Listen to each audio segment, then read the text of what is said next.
First and foremost, I want to say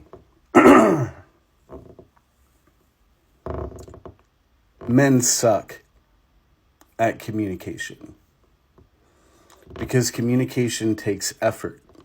And for a lot of men who have been raised to believe that they are providers, that is their role, if they're not checking all of their own personal inventory boxes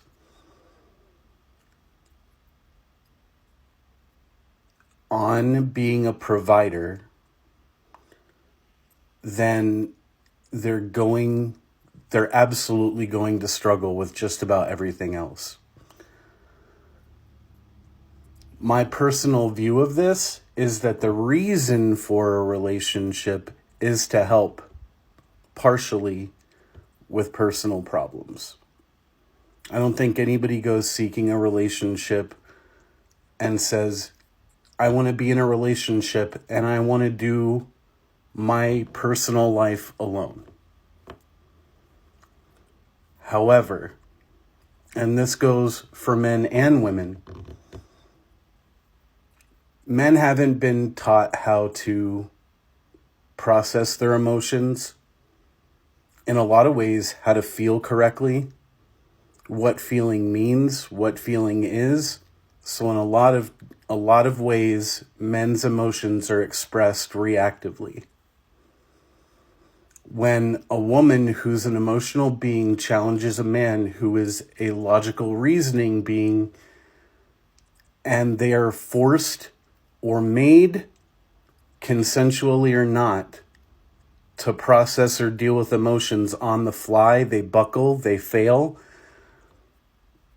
And what you get is a reactive response to being faced with emotions in a moment where they're trying to logically reason and process and correct or address the things that they think are wrong, believe are wrong, know are wrong, their understanding of what their own situation is.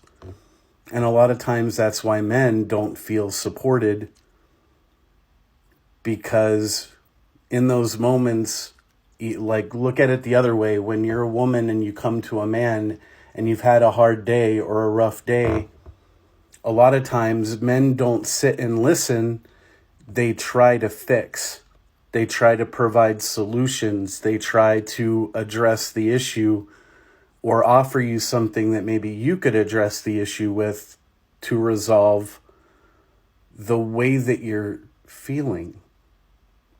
Because the concept of feelings and living in them and feeling them and allowing them to be and being able to differentiate that the feeling isn't the thing is very complicated for many men.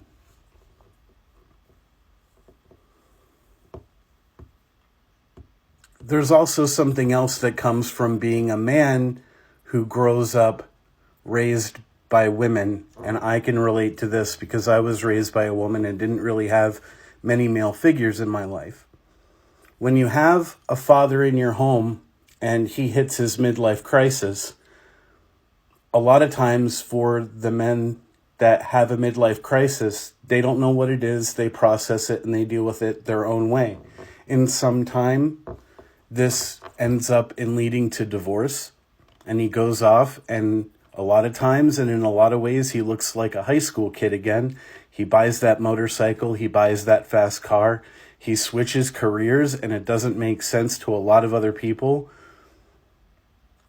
But when you're talking about a man in his 40s or 50s, and he starts communicating vocally about problems that are more important than a personal relationship, people need to understand that's a cry for help, because men don't understand what a midlife crisis is. And in that moment, they need guidance or they need help. And a lot of times the men that this impacts the most are men that don't have friends that can relate yet. Men who don't have a father-like figure in their life that they can go lean on and say, hey, I'm going through this. What is this? it's interesting to me because I've said similar things or felt similar ways recently, but my first go-to isn't, oh, maybe it's my midlife crisis. Or maybe I should be more concerned about that coming soon. Kind of like a trailer for a movie. This movie is coming soon, and you get hyped and excited that you're going to go get to see this movie because you got a trailer. Sometimes events in your life are more trailers. So maybe it isn't that he's having a midlife crisis. It could very well be that he's having events in his life that are starting to warn him. But again, as most men, we don't know what to look for. We don't know what that appropriate sign is.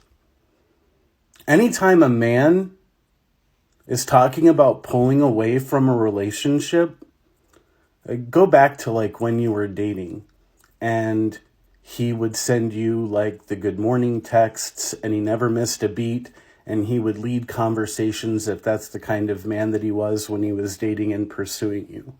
Maybe that was his jam. Maybe he made sure that every moment he could text you, he was there.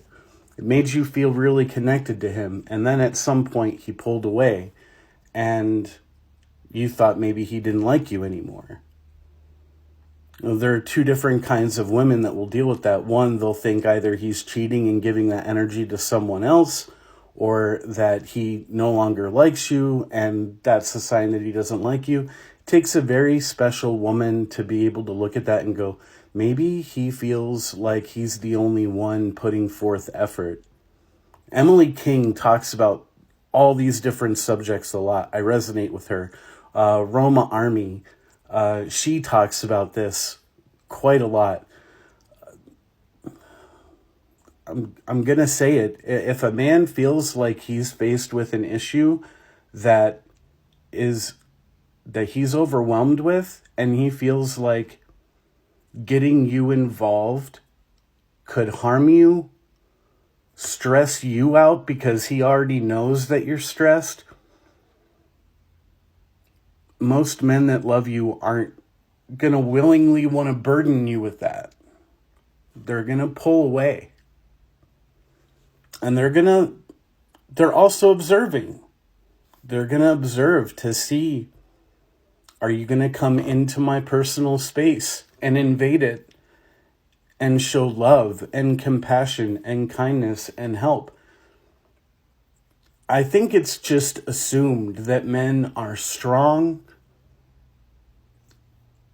and caring, and this whole they're alphas, they're gonna take care of their business.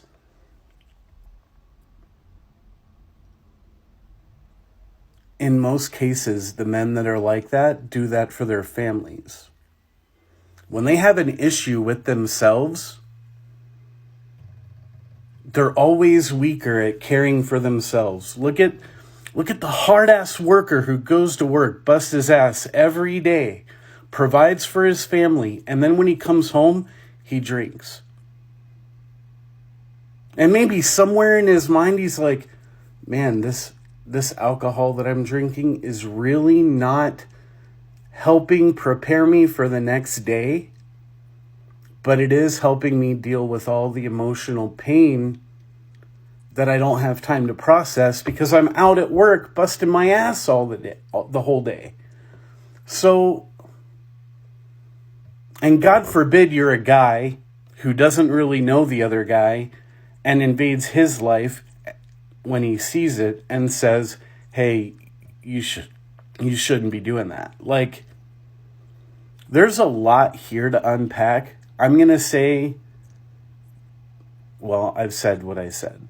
And I think to a degree, it will help you be able to process where your man is at or exactly what his particular point of reference is.